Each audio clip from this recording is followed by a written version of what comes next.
What's going on, everybody? No Huddle Show live from AT&T Stadium, the site of the Eagles' latest. I mean, all they have are dominating wins at this point, but the site of their latest dominating win. God, what did they end up? 37? 37-9? 37-9. 37-9 over the Cowboys. The Eagles moved to 9-1. A game that the score shows they dominated. I think they dominated the second half. First half, not as pretty. So, a lot to take away from this game. And especially, I think, there's not many times I'll say this, the locker room afterwards. Lots to take away from that. Players were very excited. I know you had a good talk with Alshon. So, 37-9 victory over the Cowboys. Moved to 9-1. I think we both agree the team to beat in the NFC. But let's start with the first half. Was there ever a point, and this is probably something a lot of Eagles fans are going to ask themselves, ever a point where you thought they might not win this game? No, I don't think the outcome was ever in doubt, Eliot. And this kind of has been a trend with this team. Go back to the game against the 49ers. Go back a week before that, the game against the Redskins coming off the bye week, where the first series, the Eagles offense went backwards. They had some penalties. The defense gave up a pretty lengthy drive to start that game. And I was actually in the elevator with Mike Quick coming up to the press box before the game began, and he said, I basically said to him, hey, I think this is going to be a blowout. I think this thing is going to be over early. The Eagles are just too talented. The Cowboys are without too many dominant, talented players. And Mike said, here's what you have to worry about. Look at what happened with teams that had byes last week. Look at what happened with the Chiefs over at MetLife Stadium. Look at some other teams that had byes and came out real sluggish. And I think that's what we saw tonight, Eliot. The Eagles just came out slow out of the gate. The weird thing is, though, they scored a touchdown on their first drive. Yep. They looked good on the first drive. Yeah, they had 8 plays on the first drive and a touchdown, 6 first downs out of 8 plays, which is about as efficient and dominant as you're ever going to see an offense be. Couple big picture things, though. This is their 4th game in a row where they've scored over 30 points, 5th time all season where they've scored over 30 points. And tonight, you look at what they did after the half. They outscored the Cowboys 30-0 after halftime. That's a testament to this coaching staff. And how much did we hear all week about, avoiding the sluggish start, avoiding the rust of the bye week, how important in-game adjustments have been for this team, how important adjustments from week to week have been with this team. And I think that what we saw tonight was the culmination of this coaching staff and their ability to have teachable moments really pay off. We saw this could have easily slid away from their fingertips almost as if the game against the Redskins did. And the way the Cowboys led it. Yeah, and instead, today, the Eagles just ran the Cowboys out of their own building. And with 2 minutes to go, Cowboys fans were screaming for the exits, and Eagles fans were screaming EAGS-LES Eagles. And I think, Eliot, the Eagles tonight cemented their place as the team to beat in the NFC. Definitely the NFC, maybe the NFL. I haven't had a chance to see the Patriots play as much, so I can't speak to that. But to me, when we were walking over from the press box to the radio booth to record this, I was thinking, all right, well, you know what? The Cowboys aren't that good. They have some talent, and I hate all the excuses about, well, they're missing players. Eagles are missing players too. It's just you don't think about it because they win by 30 every week. But as I was walking over here, I was thinking, all right, well, they beat a bad Cowboys team. But then I thought, where are the good teams in this conference? I mean, each week we sit here, they win by 30 points. We go, okay, well, this team wasn't that good. I mean, you look around what happened today before the Eagles win. The Saints barely beat a Redskins team that the Eagles have really – they didn't really blow them out the first week, but they beat them twice. The Rams lost in Minnesota. So maybe the Vikings at this point. But I guess the point I'm making is we can't just keep taking these 30-point wins Eagles are having each week for granted. I mean, they're just simply dominating the teams, and it's not a matter of them just playing bad teams. They're just playing the teams on their schedule. And when you see these other, when you look around, all the games are close. It's really just the Eagles that are blowing people out week by week. And think about this, Eliot. You think about everything that they've had to go through tonight. The sluggish start. Dak had a couple of nice drives in the first quarter with the Cowboys. Eagles lose Jake Elliott for 3 quarters. I mean, that you lose your kicker. So they beat him without a kicker tonight. You're not going to be kicking field goals. You're going to be going for it on 4th down, which is when Carson Wentz had maybe his most impressive throw of the season on that 4th down, 17-yard touchdown to Alshon Jeffery. You look at the fact that they had to overcome a slow start. They did that. They checked every box tonight, and they did it in a hostile environment on the road. And listen, I get it that this Cowboys team, and I talked about it all week, we both wrote about it, without Tyron Smith, without Ezekiel Elliott, without Sean Lee, this is a much different Cowboys team. It's not a very good football team without those 3 guys, but it was a desperate team. And you look at what they were able to do in the first half. They kept it close for the first half of the game. They were winning at halftime. Yeah, they were winning at halftime, and The Eagles' talent once again rose to the occasion, and that's why I don't know that there's a team outside of maybe New Orleans that can beat this team because the talent difference and the depth at every position. Eagles rushed for 215 yards tonight. They've lost Aaron Sproles way back in week 3. The Eagles tonight have done a great job on defense. They lost Jordan Hicks. You wouldn't even know it. The Eagles' offensive line lost Jason Peters, and you haven't really seen a drop-off with Halapili Vitae. So you just look at the depth from top to bottom, the fact that they won this game when Carson Wentz wasn't at his sharpest, and the fact that the defense scored a touchdown. You checked all the boxes. Yeah, let's talk about Wentz for a second because he really started off slow. I mean, I'm not saying it was the worst bit of football he's played this season, but it certainly was some of it. I mean, in the second quarter, he goes 2 of 9 for a total of 9 yards. Besides that first drive, he really was not that good in the first half, and he was erratic. I don't think that's something I could say about him very often this season, but he was low on some throws. He just didn't seem as in control of the offense as he normally does.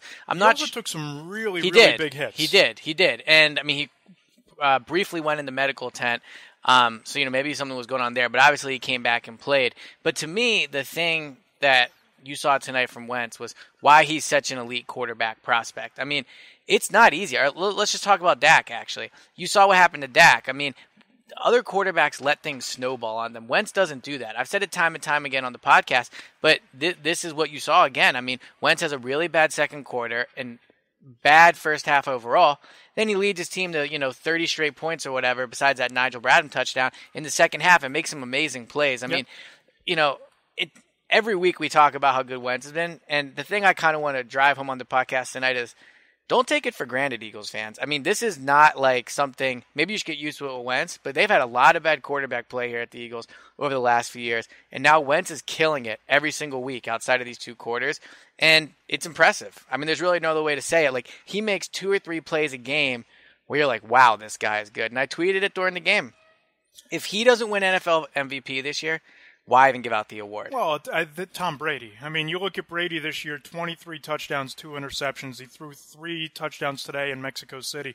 Listen, Carson Wentz has been phenomenal. I'm just saying that. Well, I think you have to take expectations. That here we are in year 2 of Carson Wentz's career, and Tom Brady at the age of 40, and less than 30 games into Wentz's career, we're already putting him in Tom Brady's company. Yeah. That to me is impressive enough as it is. And I think that what we're seeing out of Wentz is a testament to his work ethic, his drive, his mindset.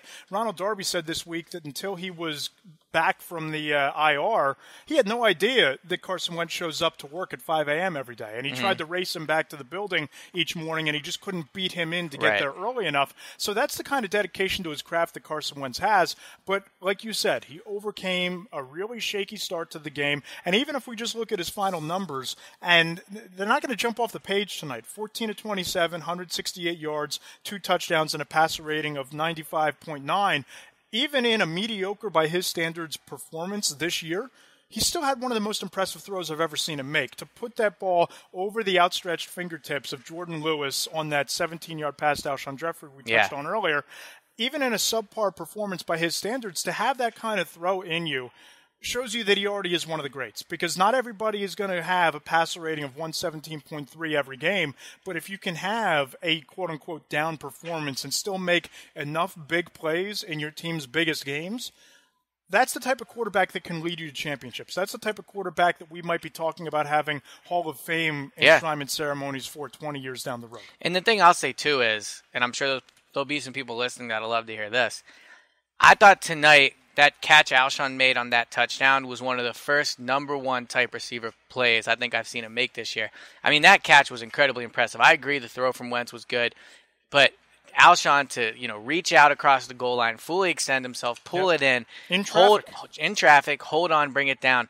That's the type of guy. That's the type of catch you pay $9.5 million for. So him and Wentz are really starting to get on the same page. I think he's got 4 touchdowns in the last 3 games now. 6 touchdowns on the year. Yeah, his numbers are really starting to come up. So obviously that's a good thing for the Eagles. Let's talk about the running game a little bit though. Didn't do that good in the first half. I think they only had about 30 yards of rushing in the first half. They end with what would they end with 215. here? 215 yards. Obviously a huge portion of those was Jay Ajayi's 71-yarder. That's only why 13 yards from Carson Wentz rushing. And how many times, Elliot, have we talked about these big rushing performances? I go back to the Kansas City game, go back to even the Giant game, and you say, oh, well, Carson Wentz had 45 rushing yards. Carson Wentz had 50 rushing yards. You're seeing the running backs take command of this running game. And I don't know that there's a stable of running backs in the NFL that's deeper or more talented than the Eagles' quadruplet of Ajayi, Blunt, Clement, and Kenyon Barner even contributing to it. Kenyon Barner with 2 huge plays. I mean, that catch along the sideline, that was an amazing catch. The way he kind of twisted his body in midair, got both feet down, and then the play for the touchdown was a good one. Made a nice cut, absorbed the contact with probably 2 yards to go, carried that guy into the end zone. So I thought, 2 very impressive plays at him. The one thing, though, that I'll say in the locker room I thought was interesting. So I'm interviewing Ronald Darby, and I can see LeGarrette Blount talking to someone in my peripheral, and I'm kind of snooping a little, listening on that convo. And he goes, and this is how this is how he really feels, because there's no mics there. He's just talking to a teammate, and he goes, man, on this team I can get 15 carries, he can get 15 carries, this guy, and we're all good. And that is legitimately the attitude they have, and that's what you see in the running backs. I mean, what they have tonight? Let's see. Rushing. Ajayi had 7, Blunt 13, Kenyon Barner 1, Clement 6. I mean, they do distribute the ball around, and it's impressive. And I think later in the season, you're really going to see the benefits of that. And then look at these yards per carry averages. I know that Ajayi had the big run, but 13 yards per carry on 7 attempts. LeGarrette Blount, 13 rushes, 4.4 yards per carry. That's what you brought him in to do. Right. 4.4 yards per carry. You do that 3 times in a series, that's a first down, you're moving the chains. Corey Clement, 6 carries, 8.3 yards per carry. These are big boy numbers. And I talked to Lane Johnson afterwards. I talked to Stefan Wisniewski afterwards. And Lane basically told me, we ran the ball well early on that first drive. That was the big series where they had 6 first downs on 8 plays. Got away from it for the rest of the first half, and they didn't get a first down until their first possession of the second half. And he basically said, look, we got back to running the ball. The running game worked early on. We went back to it. And you saw what happened. And, I was just following along on Twitter during the game. I saw a lot of people were being critical of Doug and his play calling in the first half. I didn't think it was as bad as other people did. I mean, look, the offense didn't play well, and I think execution had a lot to do with that. I'm not saying Doug was perfect in the first half, but I thought in the second half, Doug really put on a coaching clinic, and I thought 2 calls in particular were very good. The first was a 3rd and 1 on the Eagles' first drive, where he ran that play where Wentz rolled to his right, and Selleck kind of snuck out to the left, and it looked like a broken play. And it wasn't, though, and that was the design. He throws it to Selleck, the opposite side of the field. That went for 28 yards. And then the 2-point conversion, obviously with no kicker, you can't go for it. So I thought the 2-point conversion to Alshon was a really good call. Yep. And, 2-point conversions, those are tough spots. I thought Doug really showed that he's a good play caller and a play designer in that area. So I thought Doug did have a good game overall. I don't see any issues with Doug, and I talked about this on the video post that's going live tomorrow, and I wrote about it in the morning. Doug, when we start litigating who's the coach of the year in the NFL, pop this tape in. Look at this game and look at what the Eagles did, the difference between the first half and the second half. That's all adjustments. That's all looking at what went wrong in the first half and then correcting it going into the second half. They outscored Dallas 30-0. They lose Jake Elliott in the first quarter. It doesn't matter. They go out and they blow out the Cowboys 37-9. And I just think that the way that Doug has this team playing for him, the play calls that he's been a malleable play caller. I remember doing the post-game podcast with you at Arrowhead Stadium, and we're talking about, why couldn't they run the ball? Why didn't they try to run the ball? And it's been matchup dependent all year, and it's gotten to the point where, the execution is so good and the play calling is so balanced that we don't even talk about run-to-pass ratio. We don't even, as beat writers who cover this team, it's hard to even take note of, they ran the ball X amount of times because this is a subpar run defense. They're just taking it to teams. They're rolling into town, and they're rolling up big points, and they're rolling out with W's. And I think a big credit of that goes to Doug. And there's an added wrinkle in this offense. We saw it in Jay Ajayi's first game 2 weeks ago, that run-pass option where Wentz put the ball in the belly of Ajayi, and then Ajayi sold the run fake. Jeffery sold the play fake, and they hit him for a touchdown. You saw that play tonight a couple of times, and Wentz ran and rolled out on one, and he had a completion on another. And that's as we see the season roll along. When you go to Seattle, you go to L.A., and I think even in the playoffs, Eliot, for as good and dominant as these running backs are, they're going to be a lot of defensive lines that sell out because they think that those are actual running plays, and Wentz is going to be able to do things like hit Ertz or Selleck on that busted screen. He's going to be able to hit Jeffery deep. He's going to be able to roll out on naked boot and pick up 12 or 13 yards. So that's an added wrinkle that we haven't seen, and I think that's another testament to Doug and the coaching staff that they look at their personnel, they look at what's working, and instead of just going with a traditional play-action pass, they're utilizing their running backs in these run-pass options, and I think that it's just another level of brilliance as this season is unfolded. Two takeaways I want to get to from the defensive side of the ball. Yep. First, Ronald Darby. I said throughout the week I thought this was going to be a tough spot for him just because he's coming back from 10 weeks of not playing and he had limited snaps in training camp. I was wrong. I mean, he was spectacular tonight. He got matched up with Dez Bryant early on in the game. They tried to hit him with the fade in the corner of the end zone. Darby said after the game that he knew that they were going to come after him. He hadn't played in a long time. He knew it was coming, and he batted the ball away, and then he has an interception. I think it was in the second quarter, the first quarter. But he played very well. He was on Dez throughout the game. You saw what he's going to bring to this defense. Yep. Look, I think Jalen Mills has played very well. I think Rasul Douglas has played very well. And I think they've earned the right to continue to playing. Rasul didn't play a lot today. But Darby is very talented. He has raw talent that those two guys, to some degree, don't have. And that's what you saw tonight with his ability to just come in after 10 weeks and match up against Dez. He's their best cornerback. And I think that the two plays that really exemplified that was the pass from Dak Prescott in the corner of the end zone where there was a little contact on both sides, but that's Dez Bryant. And even if Dez pushed a little bit, Darby pushed off and broke up the pass. And if any other corner's there, you don't know that Dez doesn't go up and haul that in. And best receiver in the NFL, right? Well, no, I'm just kidding. Well, probably a top 10 or 15. Yeah, no, I'm just kidding. But, yeah, that was a big play for Darby. And I think the play that Rodney McLeod had the interception on, where it was the ball looked like it bounced off of Darby in live action, but in the replay it bounced off of Terrence Williams. But it was Darby in tight coverage, and if Darby's not covering him as well as he was, maybe Williams makes that catch and the ball doesn't fly into the air to Rodney McLeod. So I just look at Ronald Darby and what he did tonight against one of the more physical receivers in the game. And you have to be encouraged. And we've talked going back to training camp about our worries about this secondary. They've exceeded every expectation. Yeah. I think they've played above their heads, particularly Jalen Mills. But you add that kind of talent in Ronald Darby into this secondary, and you still go big picture, long-term looking to Sidney next year. Jones. Sidney Jones coming in here next year. This group probably goes from being your biggest concern or weakness to arguably the strength of the team week one next year. The second takeaway from the defense tonight, I think, and you'll probably agree, Derek Barnett. He was absolutely dominant tonight. In a night where we expected the defensive line to dominate, and the Eagles have a ton of talent on the defensive line. Brandon Graham, Fletcher Cox, Timmy Jernigan, Chris Long.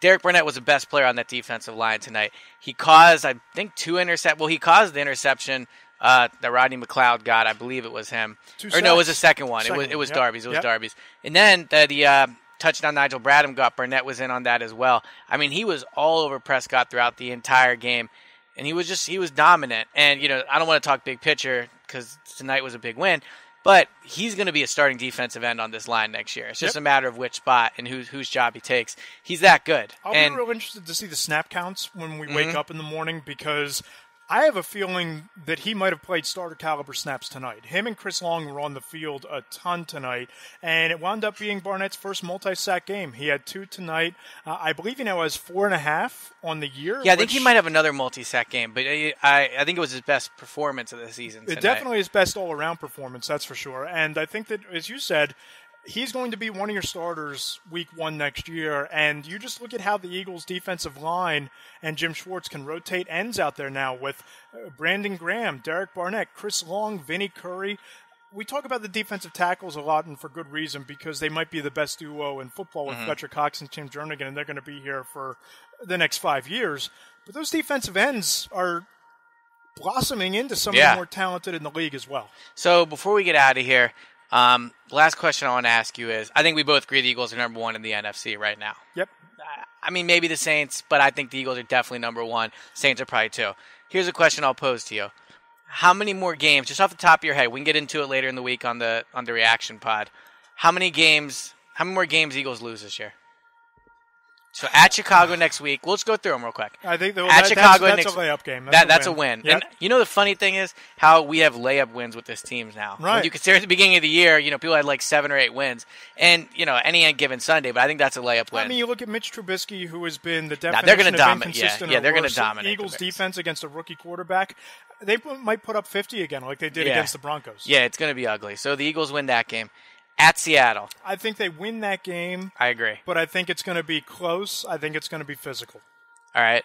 At LA. I think that people are going to laugh. I still think even after today, that's a loss coming off of a Seattle team. Historically, teams that play Seattle the week before don't fare too well. Mm-hmm. I think the Rams, despite what happened in Minnesota, I think they're still one of the top 3 teams in the conference. I don't think the Eagles sweep that West Coast swing. I think they trip up and lose to the Rams. So I'm going to pick that as a win, but the one thing I will say is I think it'll be interesting to see how the Eagles handle that week out in LA. Yep. Not that this is an immature team. I think you're not going to see anybody getting in trouble or anything like that, but it'll just be interesting to see. A week away from home, a week in a different practice facility, a week out of your comfort zone. I think the Eagles do win that game, though. Okay, all right. After that, who is it? At the Giants. At Giants. It's a layup win. You think so? I do. Divisional. All right. I think they win that one too. I might have them winning out. Now I look at it. Raiders at home. Christmas night. That's going to depend. Do they have it locked up? Because if you win 4, if you win the next 4 games, you're going to have it locked up or close to it, because you will have beaten the Rams. That essentially takes them out. Yeah, right. Because the Rams will have 3 losses then with 2 games to go. The question will be what the Saints do.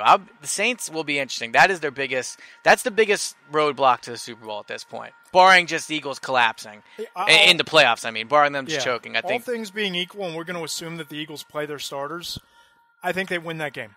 Yeah, I think the Eagles are going to lose one more game.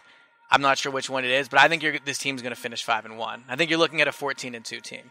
I think 13-3 as the 1 seed. But the 3 thing is that means they go 4-2 the rest of the way. Yeah, they lose one of the 2 on the West Coast, and I think that they rest their starters because they'll have home field locked up, and it'll be a kind of a meaningless game on New Year's Eve like it was on New Year's Day when the Eagles and Cowboys meet again. Mm-hmm. No reason for the Cowboys to rest their starters at that point. No. Eliot will be back, and the Eagles, if they have it wrapped up, there's really no reason to.